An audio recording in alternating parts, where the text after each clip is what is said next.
Now, look, I want to move on to a tricky area of sorts, the overthrow of the Assad dictatorship in Syria, because it presents quite a problem for Britain. There is likely now to be a wave of refugees fleeing the country for Europe, and there will also, of course, be a lot of asylum claims. Nigel, a number of Brits went over to Syria to fight for the Islamic State. Are they going to come back to Britain once they are let out of jail, given that the rebels are letting these people out? No, as far as I'm concerned, they left our state. They joined the Islamic State.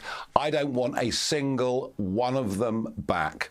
And this is the problem, that when you get boats crossing the English Channel, no doubt there are some people in those boats who are fleeing horror. I don't doubt that for a minute.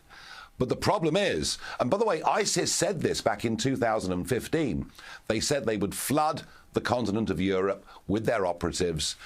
Even if 1 in 1,000 that crosses into our port of Dover, if 1 in 1,000 is an ISIS activist intent on mayhem, intent on murder, intent on mass killing, then I'm sorry, we can't have anybody. Yes, we'll give food aid. Yes, we'll give medical aid. We'll help people around the world in genuine distress.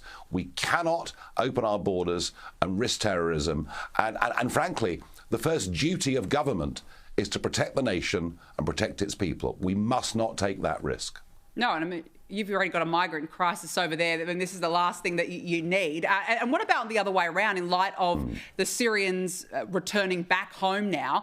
How many who sought asylum in Britain do you think will actually go back, or you think, no, they're done, they'll stay? Well, we have a backlog of asylum claims from Syrians, including one who was publicly threatened to kill me repeatedly, which is very charming. He's currently in police custody.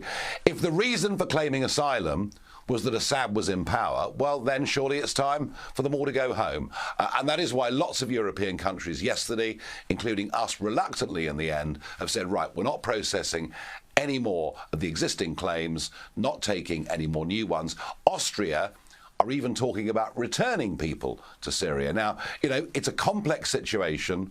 We don't know whether what comes will be even worse than Assad. But let's have some degree of optimism that people can go back. 14 million people in all have been displaced from Syria over the last decade.